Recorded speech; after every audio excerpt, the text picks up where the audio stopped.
Quando a gente fala que o Tony Soprano de James Gandolfini abriu as portas para outros homens falhos protagonizando séries de TV, como o Walter White de Bryan Cranston ou o Tommy Shelby de Cillian Murphy, essas falhas não são somente éticas, morais e legais. Não, esses anti-heróis também falham dentro do seu próprio modus operandi. Oi, eu sou Henrique Massaro, criador desse canal, e estou de volta aqui depois de um longo hiato para falar novamente de The Sopranos, no caso sobre o 10º episódio da segunda temporada, Bust Out, ou como a gente vai chamar aqui, O Sapo e o Escorpião. Escrito por Frank Renzulli, Robin Green e Mitchell Burgess e dirigido pelo John Patterson. Esse vídeo, como vocês sabem, está vindo depois de um longo tempo parado, está sendo muito difícil manter a frequência de vídeos de The Sopranos. Esse vídeo aqui está saindo primeiro para os membros do canal e logo depois ele vai se tornar público. Se você gosta desse tipo de vídeo aqui, que é muito legal de fazer, mas que dá muito trabalho, considere apoiar o que eu faço aqui nesse canal. Deixando um like já ajuda, mas obviamente deixando um valeu demais e principalmente se tornando membro. Se eu aumentar consideravelmente a quantidade de membros do canal até o fim dessa análise da segunda temporada de The Sopranos, eu garanto que vai ter análise de todos os episódios da temporada. Se eu não conseguir bater uma meta que eu coloquei pra mim mesmo, eu não posso garantir, porque realmente me toma muito tempo fazer isso aqui. Eu tenho outros trabalhos, enfim, e está sendo bem complicado de conciliar, mas eu quero muito continuar, eu gosto muito do carinho de todos vocês, então considerem se tornar membros aqui do canal e apoiar o projeto, apoiar o criador de conteúdo aí que vocês gostam, beleza, gente? É um prazer, de qualquer forma, estar aqui com vocês de novo, espero poder estar mais frequentemente, sem falhar, sem demorar tanto tempo. Sem mais delongas, vamos para o nosso episódio. Quando descobriu o paradeiro de Matthew Bevilacqua, Tony não apenas revelou mais uma vez o seu lado assassino, a sua transição instantânea entre um pai afetuoso que dividia uma pizza com seu filho mais novo para um carrasco de um jovem nem tão mais velho assim do que seus filhos. Quando escolheu sujar as próprias mãos de sangue, ainda que para vingar o atentado contra Christopher, Tony errou como chefe. Existe toda uma hierarquia abaixo dele justamente para cuidar de situações assim. Ao escolher participar do acerto de contas, Tony se expôs desnecessariamente. E a pergunta que fica na minha cabeça é: por que Tony fez isso? Por que não deixar Pussy e Fury cuidar da situação?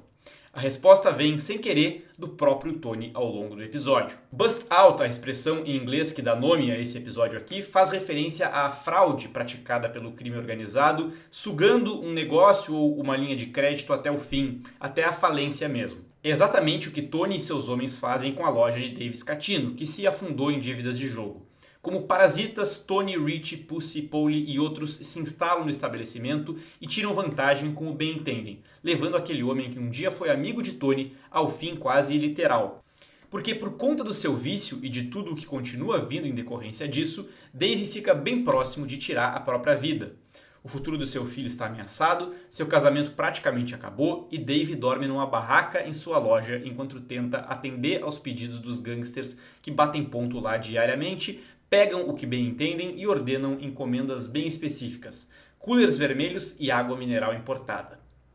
Quando Dave pergunta por que Tony o deixou entrar no jogo de pôquer, Tony é sincero.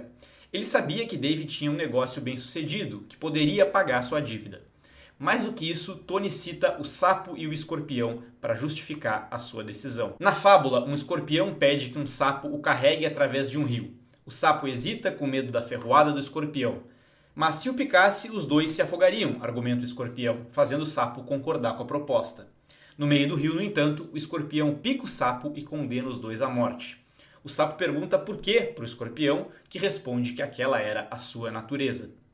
Em outras palavras, como nós já dissemos aqui durante outras análises de outros episódios, você não foge de quem você é de verdade. Ainda que talvez não perceba, Tony não está justificando somente a sua atitude com Dave, mas com seu maior problema no momento, o assassinato de Matthew Bevilacqua. Por que ele fez isso? Uma crise de meia-idade, como sugere seu advogado?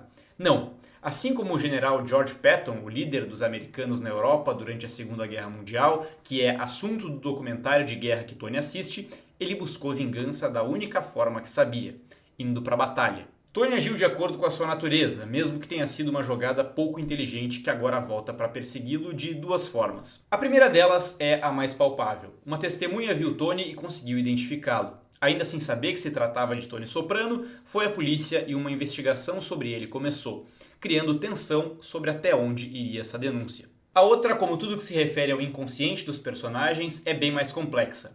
Tony está diante de um carrossel aguardando para encontrar Rich e April quando ouve um garotinho gritando pela mãe e imediatamente se lembra de Matthew Bevilacqua implorando pela mãe antes de ser morto.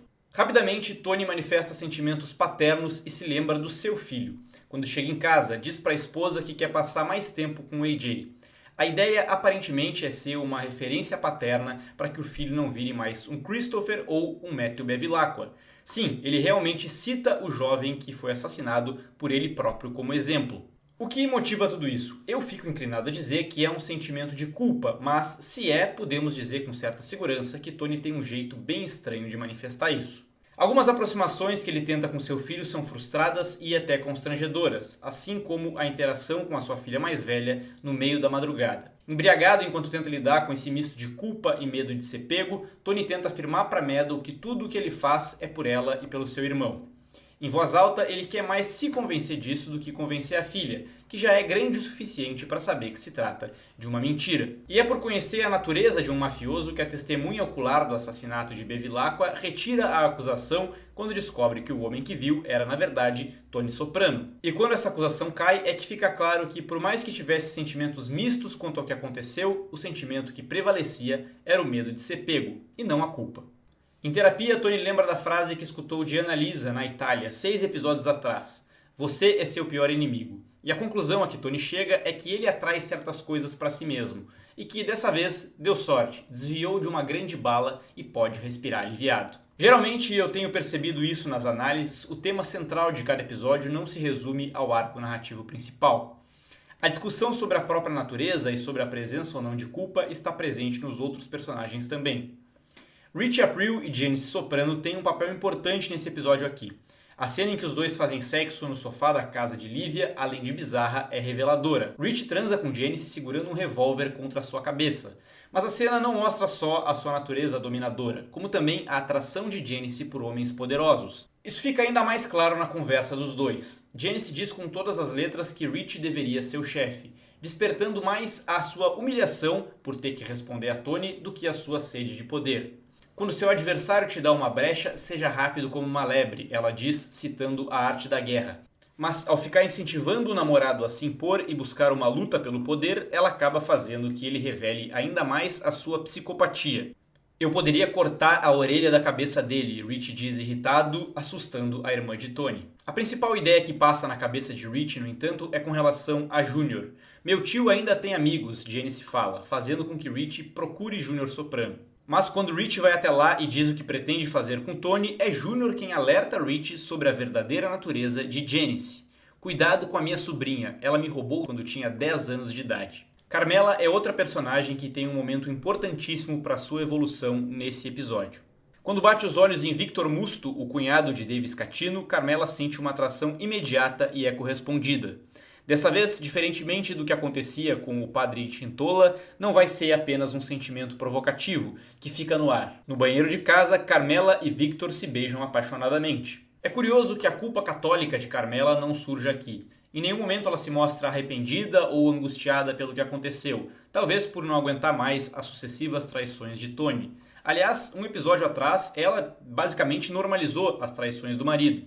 Aqui, como é da sua natureza, ela manifesta seus sentimentos por esse homem da principal forma que sabe, cozinhando para ele. Depois de passar um dia na cozinha preparando um almoço especial para ela e para Victor, ela descobre que ele não veio. E nem virá. O caso de amor que poderia ter sido é interrompido assim que começa pelo próprio Victor. Ao ver a ruína do seu cunhado pelo seu envolvimento com o marido de Carmela, Victor simplesmente se afasta. Ou seja, é a natureza de Tony Soprano que acaba impedindo o caso amoroso de sua esposa com outro homem. Era isso que eu tinha para dizer, esse foi o meu vídeo de análise do 10º episódio da segunda temporada de The Sopranos. Foi um prazer estar com vocês novamente, não se esqueçam de deixar um like, comentar aqui embaixo o que estão achando e também não esqueçam do Valeu Demais e do Clube de Membros, formas de ajuda que ajudam realmente a continuar produzindo esses conteúdos aqui. Eu espero estar de volta na semana que vem para a gente conseguir terminar aí as análises da segunda temporada e ainda nessa semana tem o vídeo extra com detalhes, curiosidades, questões de bastidores que não couberam neste vídeo de análise aqui. Até o próximo vídeo, um abraço e tchau!